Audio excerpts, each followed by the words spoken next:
Guys, jujur deh, pernah nggak kalian merasa frustasi dengan pendapatan kalian saat ini?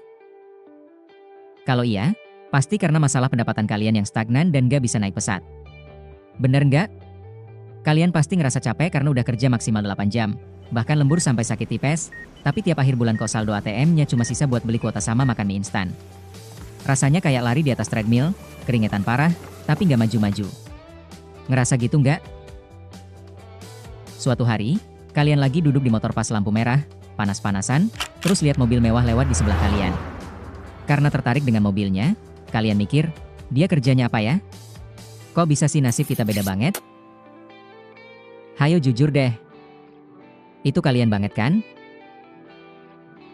Nah, kalau pernah ngerasa gitu, kalian lagi nonton video yang tepat. Di video kali ini, kita bakal bedah strategi real dari Warren Buffett yang bisa bikin income kalian naik kelas, bahkan kalau modal kalian sekarang cuma niat dan koneksi internet.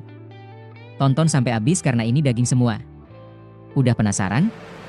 Let's start!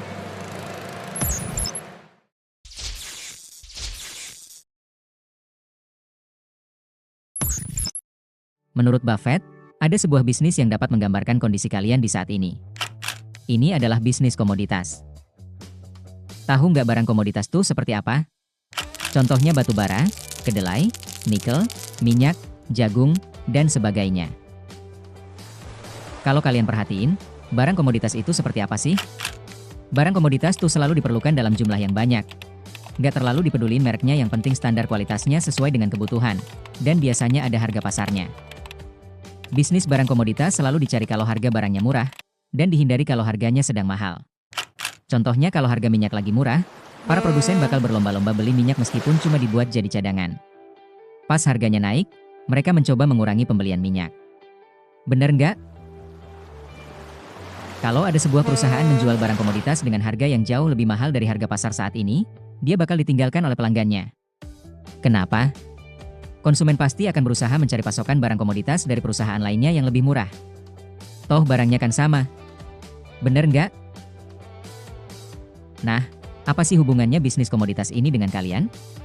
Oke, kalau mau jujur, pekerjaan gue dan kalian tuh hampir mirip dengan komoditas.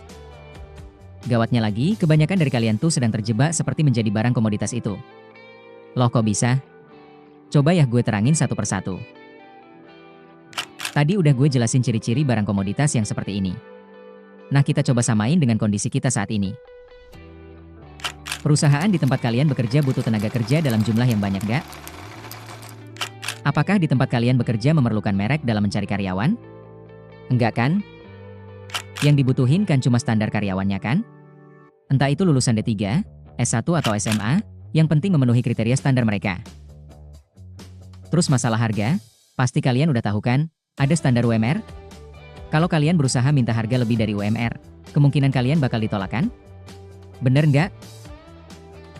Nah, tanpa bermaksud menghina atau merendahkan, tenaga kalian tuh mirip banget dengan kriteria komoditas tadi itu nggak? Kalau kalian kerja jadi kasir, penjaga toko kelontong, buruh pabrik, atau buruh konstruksi, itu adalah contoh-contoh pekerjaan seperti barang komoditas. Kalian emang bisa dapat pendapatan, tapi ya gitu. Tenaga kerja kalian baru dibeli kalau harganya murah. Begitu kalian minta naik gaji, kalian bakal tergantikan. Gak cuma karyawan aja yang kayak gini. Kalau kalian punya bisnis toko kopi, warung makan, kafe, toko spare part mobil, atau apapun, bisa aja kalian menemui kendala yang serupa. Selama harga kalian gak murah, bisa aja tergantikan.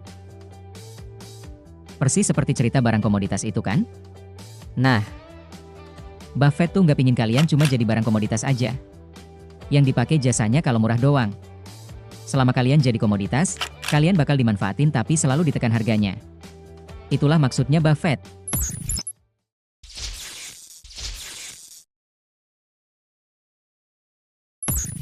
Guys, alih-alih menjadi komoditas, Buffett pingin supaya kalian memiliki pricing power.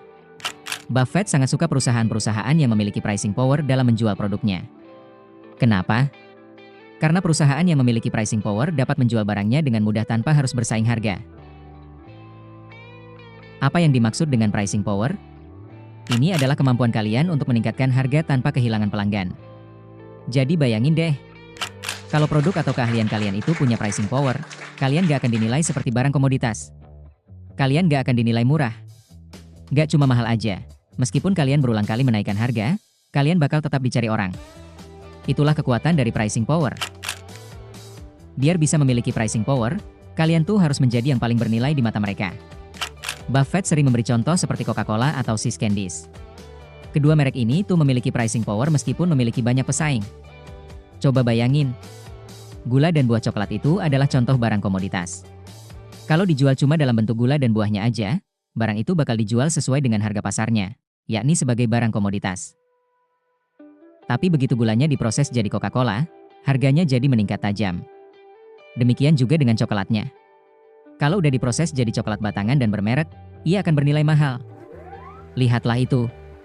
Perubahan bentuk gula menjadi Coca-Cola, buah coklat menjadi makanan coklat, itu adalah sebuah proses perubahan bentuk.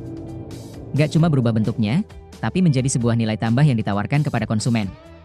Dengan mengubah bentuknya, barang itu nggak akan dinilai sekedar jadi komoditas aja, tapi menjadi sebuah barang yang memiliki pricing power. Kalau gula diproses jadi Coca-Cola aja harganya naik, maka tenaga kerja kalian juga harus diproses dengan skill langka atau track record yang solid. Jangan cuma jadi air tawar, jadilah formula rahasia yang nggak dimiliki karyawan lain. Mulailah lihat ke dalam diri kalian.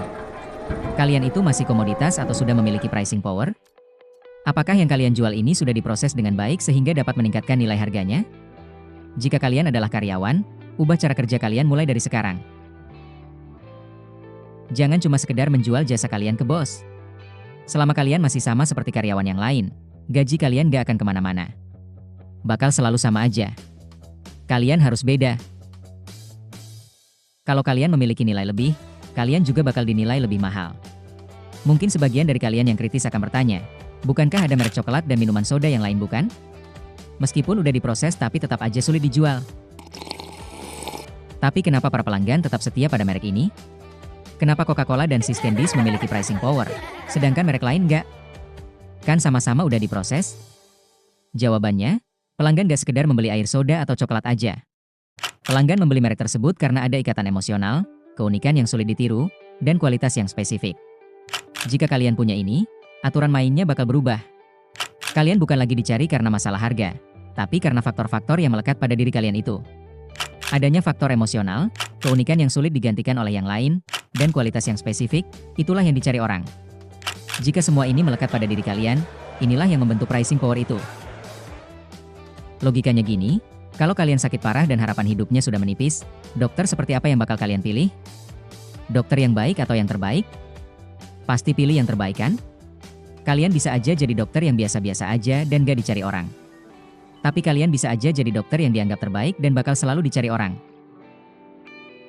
Nah, mengenai predikat sebagai dokter terbaik, apakah hal itu bisa dibuktikan dengan bukti faktual? Bisa aja ada dokter lain yang lebih baik dan lebih pintar, tapi dia nggak laku. Masalah dicap sebagai yang terbaik itu adalah contoh hubungan emosional. Kalau kalian dikenal profesional dan sangat hebat di bidang kalian itu, banyak orang yang bakal berbondong-bondong mencari kalian. Dengan demikian pendapatan kalian bakal meningkat.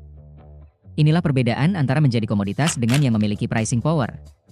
Makanya, jangan terjebak sekedar jadi komoditas, tapi jadilah orang yang memiliki pricing power. Seberapapun mahalnya kalian, orang lain bakal tetap mencari kalian.